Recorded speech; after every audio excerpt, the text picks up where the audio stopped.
Bonjour, je vais poursuivre mon cours de management des relations professionnelles. La dernière fois, lors de la dernière vidéo, j'ai entamé mon chapitre 2 qui s'intitule « Comprendre les situations conflictuelles à partir de l'analyse stratégique des organisations ». J'ai notamment fait une introduction. Ce chapitre est divisé en 3 sous-parties. Une première sous-partie est consacrée à une critique de la bureaucratie. Une deuxième sous-partie est consacrée au postulat de l'analyse stratégique des organisations.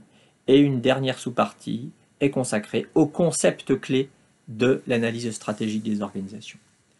Je vais, dans cette vidéo, entamer le point 1, la première sous-partie, qui concerne une critique de la bureaucratie. C'est mon grand 1, une critique de la bureaucratie. Et je vais aujourd'hui vous parler de la bureaucratie, à savoir mon 1.1, qu'est-ce que la bureaucratie?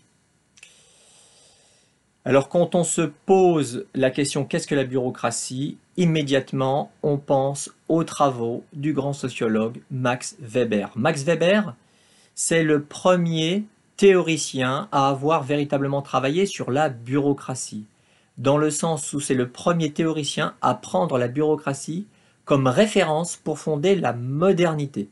Une société moderne, pour Weber, c'est une société qui est composée avant tout de bureaucratie. Cela peut paraître surprenant, tellement on a aujourd'hui l'habitude de critiquer les bureaucraties. Il faut se remettre dans le contexte de l'époque de Weber, un de ses principaux ouvrages, c'est Économie et société, paru chez Plon et qui date de 1921. Pour Weber, la bureaucratie apparaît comme le modèle de l'organisation dynamique et rationnelle. Et c'est la bureaucratie qui, pour Weber, a permis le développement du capitalisme. Donc c'est un point extrêmement important dans sa théorie. Alors pourquoi?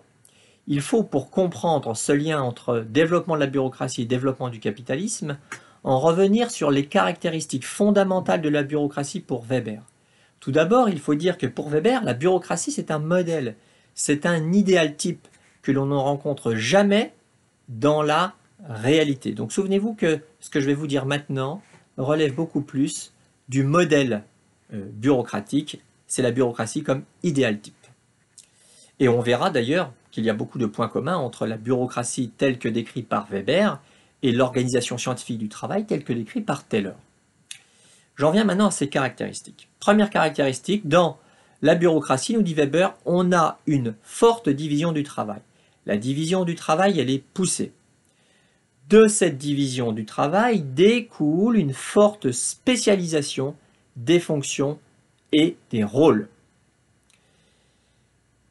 Deuxième caractéristique importante chez Weber, dans la bureaucratie, on trouve des définitions de postes. Et ces définitions de postes sont très précises. Donc on a des définitions de postes de travail extrêmement précises, avec des fiches de poste qui sont extrêmement formalisées.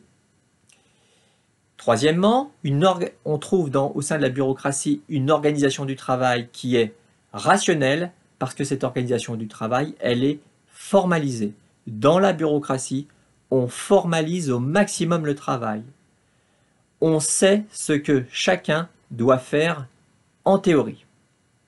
Il s'agit donc d'une forme d'organisation qui a été pensée par des bureaucrates, par des experts. Autre caractéristique importante de la bureaucratie selon Weber, on trouve dans la bureaucratie toute une série de règles écrites. Ces règles sont précises et sont strictes. Les règles dont je parle, elles servent d'une part à encadrer le travail et à coordonner le travail.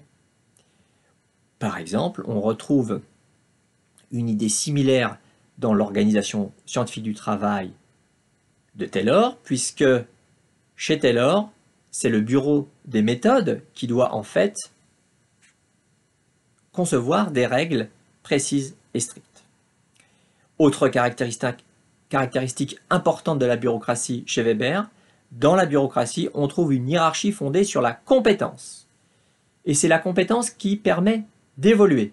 Donc plus on est compétent dans une bureaucratie pour Weber, plus on va pouvoir progresser dans la hiérarchie de cette bureaucratie.